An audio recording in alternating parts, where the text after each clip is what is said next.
it was so relevant what you said today, because now we're gonna do the presentation for Reset, right? For the audiences out there. What will you just think if he will listen to you? From the information that you have, received from me and Angie, right, put out this deal. And I'll pose this to any one of you. And first I want to ask you before I forget, you've been hearing the story, man, what you feel about this? Being that you come from another country, and just to hear that these are, brothers. Yeah, to me it's really sad though, like he don't have no hope, You gotta try to hope, like you can't just like do all the drug and stuff, but like no hope, like you need hope though. Yeah. You really need hope. The people know him, they should help him. Yeah. You can do like what your dad do, if your dad is gangster, you can't be gangster. Right. You gotta turn you gotta walk your own way. Because he's a risk factor. Right, there you go. I like that. So being that we know, and this goes for anybody at the table, since, we equipped with some more stuff to save our lives, to keep us out of jail, keep us untimely death, with just, we shouldn't be robbing a bank and getting shot. We shouldn't be in a car with some dope dealers busting moves, getting that type of death. We could pretty much stop that. What would you tell that young brother, any one of you guys, man, that his brother's talking like, and what they feel like to me? This is just you making me feel like in a couple of days you're gonna come back and say Chewy boy got killed. That's how I feel. My stomach is hurting right now. I'm feeling funny. I was gonna say last night they came and hollered at him, let's settle this, however we're gonna settle this, whether it's gonna be a fight again. And he was supposed to stay at his cousin's house. And he let these dudes walk him off. So, I ain't heard nothing. But they walked him off. I'm like, bro, if anything, stay at your cousin's house. He walked through the back and everything. And it's two dudes. And then I tripped. They came so the cameras couldn't recognize them. And they so disrespectful. They tell little Chewy to come outside. You know what I mean? I'm like, you gonna let him talk to you like that, cuz? He instantly called him though. When he called him, I seen that it was like addressing this situation. Like it wasn't no little kid. Let me talk to him. It was like, hey, let me holler at him. Tell him to come out here. Then that was one. Then when I'm walking down the street with my auntie, I was telling my dad's sister stayed with me last night. I'm walking down the street and we going to the store, and I just see them all walking together, and I'm like, everybody I done seen that got hit, and when I seen him right before, he was walking off with somebody. And so I hope I don't go home and hear that. But, oh, man. Oh, wow. So what? Wow. I try to tell him. So they was trying to defuse the situation, or was it? No, these dudes called his dad a snitch, right? And his dad is what you would call a boy. He ran the neighborhood before he went to jail. So the dudes came over, and when they called his dad a snitch, they was all drunk. So he tried to swing on one of them.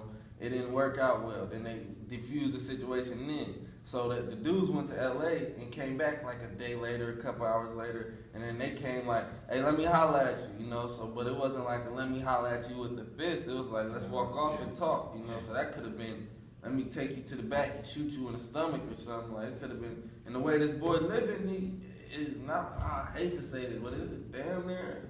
He think it's his time to go. He prays his time to go. He told me the only thing I can pray for, if I was to pray for anything, is pray for him not to go to jail or hell, because he gonna do what he gonna do. So what did you say when you said that? He said, what did I say? I was just telling him, man, bro, it's jobs out there, but he had something to say for everything I had to say.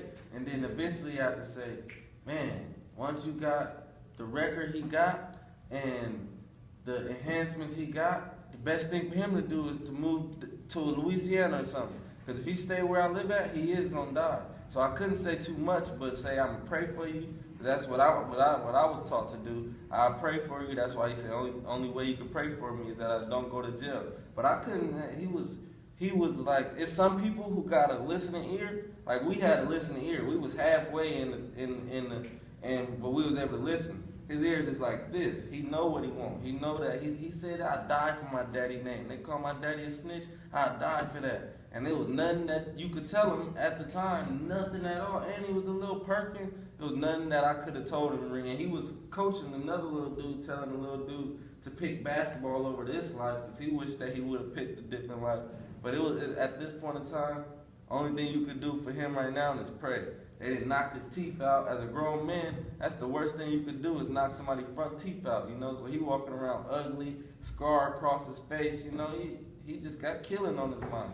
I couldn't tell him. I ain't no killer, so I couldn't tell him nothing like, I done been there, done that, don't do it. I just had to listen. It was like I was sitting there like, you know, it was a shock to me, bro. Like, you younger than me. Like, I seen you when you was a kid. Like, I remember when his dad first went to jail, and it's crazy. I seen him graduate. He could have took another route, but then his family, he was basically stuck in it. Only way he would be able to not have that name and not have that fame is if he moved somewhere else. As long as he live in Richmond, California, just that name is bad. But you know our family help him, like No, his family is the ones bringing him guns to protect himself. His real uncles, you know, your uncles, they the ones that's bringing him the guns. His big brothers is bringing him the guns. His daddy is calling shots from prison. He ain't got no family that care like how we care for each other. He probably never even felt that. And that's I never seen his mama. You ever seen his mama? Yeah. So mama ain't in the picture. Daddy is in the feds.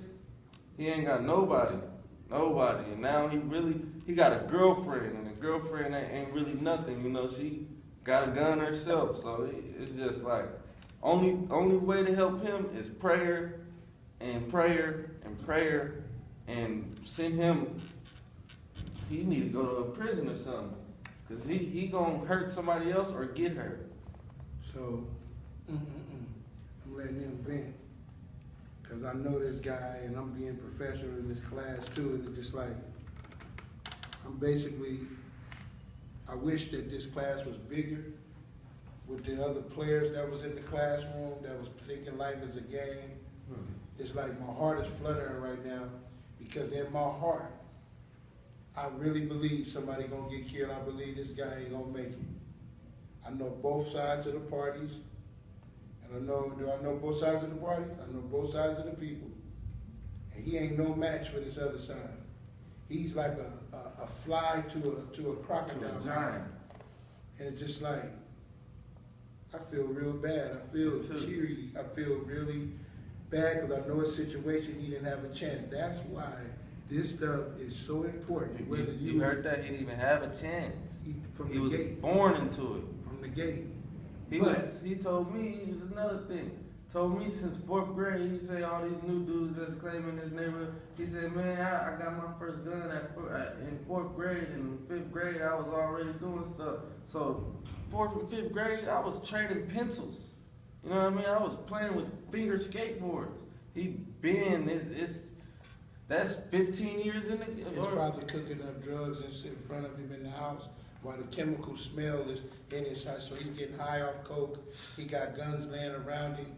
They having the meetings with all the guns is at his house on plotting to go kill other individuals. That's all he know.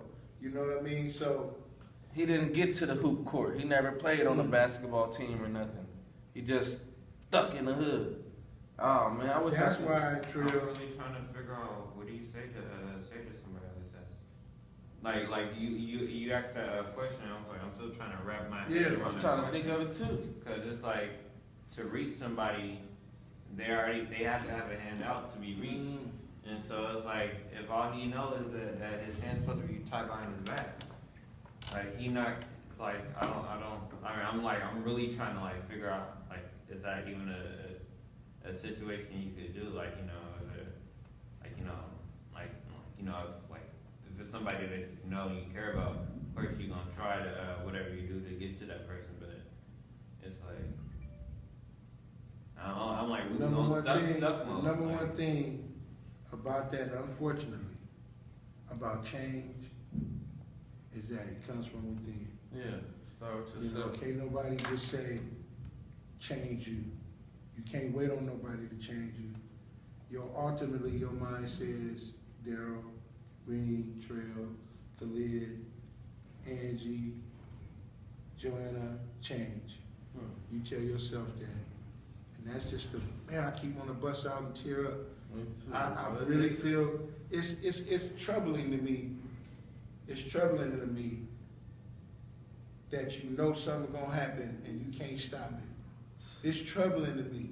So the best thing, what I feel, is that if you make it, and you make it, and you make it, I could feel better.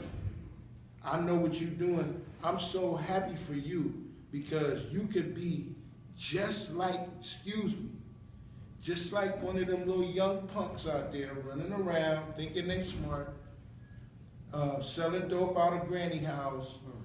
You really, really, really make me proud of you, man. You really showing me that, because I was saying today, a leader is lonely. It's a lonely business. It's different from running with the pack. It's different. It gives you character. It builds you. And I'm talking to each and every last one of you. So what you all are doing, because Ring, you don't even have to be here.